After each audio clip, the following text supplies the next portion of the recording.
Welcome to episode 23 of Trad Takes, as always hosted by the Traditionalists. Please like, share, subscribe, ring the bell, leave a comment, all that good stuff. Happy belated 4th of July to everyone. I hope everyone who lives in the United States had a good 4th of July celebration and a great weekend. For those of you who don't live in the United States, I'm sorry. We'll start this episode like we do every week with a comment from the last video. This is from Lori Gantnier, 7453. Lori says, "We started with the question regarding what is traditionalist, but ended the intro with traditionalism. I seem to recall an old heresy called traditionalism. The error being those who adhered to it denied revealed truth. As Catholics, we hold to both tradition and revelation, yes." Yeah, that's a good point. Good comment, Lori. Thank you for it. Kevin replied with an accurate response, which was, "Our name is not theological. We call our channel the Traditionalists not because it's a theological position, but because it's a political or a social position. We are social traditionalists, political traditionalists, and in ways we are religious traditionalists, but only in the way that the word traditionalist distinguishes us from the Novus Ordo." I agree with some of the other commenters here that I prefer the term Catholic. Not traditional Catholic, not traditionalist Catholic, just Catholic. But unfortunately, due to the current situation in the Vatican, calling yourself just Catholic can make it seem like you are in union with the Vatican and the false religion it teaches. And so yes, we are simply Catholics here. We call ourselves Traditionalist Catholics simply to distinguish us from the Novus Ordo, but truly we are true Catholics. And the name of the channel, as Kevin says, the Traditionalists, is political, not theological. But thank you for the comment. The big news, of course, is that the big, beautiful bill passed, was cleared by the Senate, went back to the House with its changes. The House approved it, and then it was signed by Trump on the 4th of July. Now, I had a whole podcast on the big, beautiful bill, but that was before the Senate got their hands on it.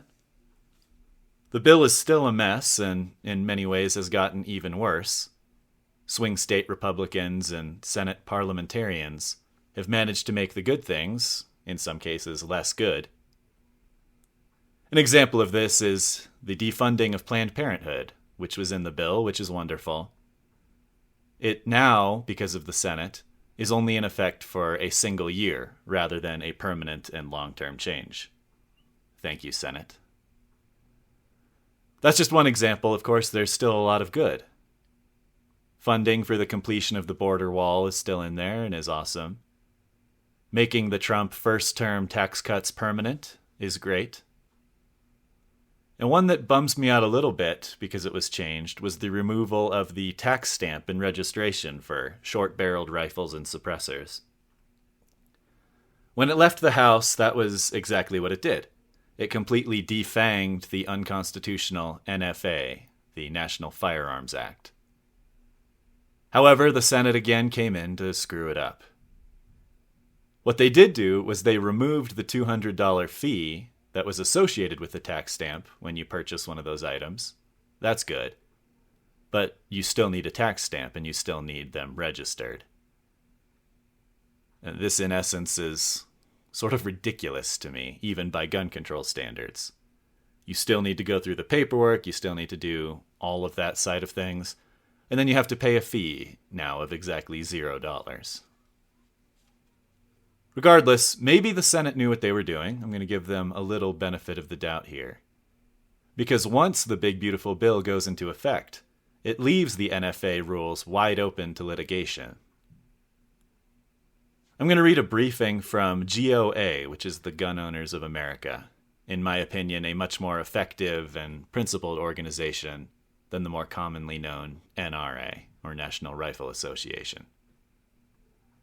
The press release is titled, GOA to file one big beautiful lawsuit against NFA registry, as one big beautiful bill heads to President's desk.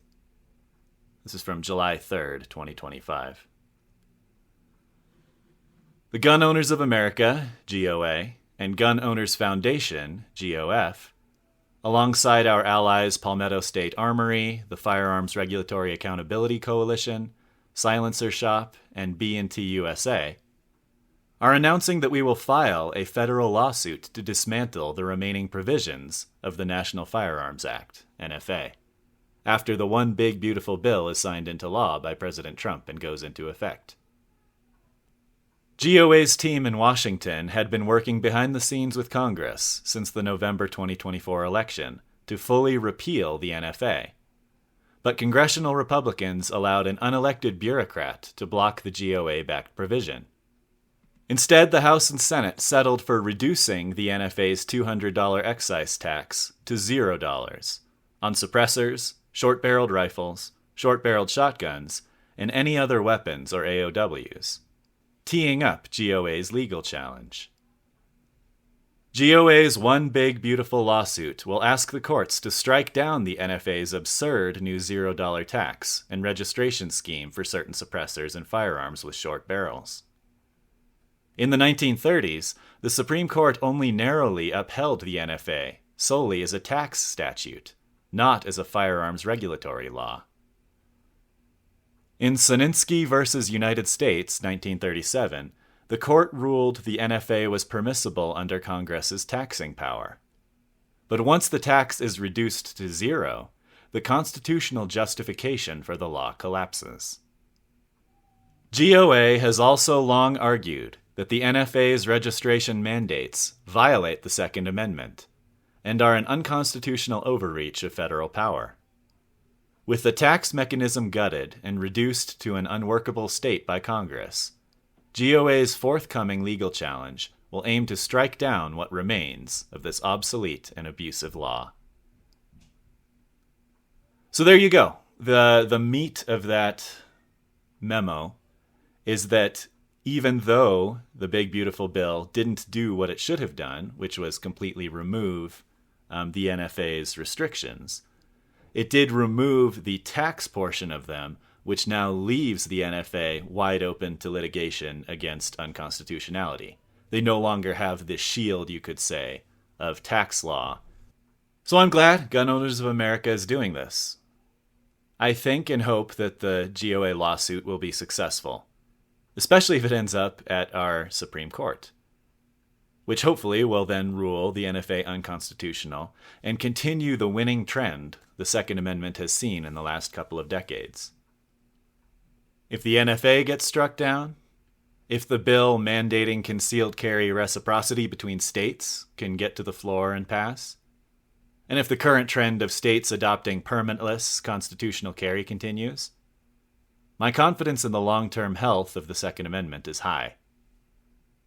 And the Second Amendment is the one that protects all the rest of them. A reason to be optimistic about American freedoms lasting on into the future. So on that positive note, I will wrap up. I hope everyone has a great week. God bless you all, and God bless these United States of America.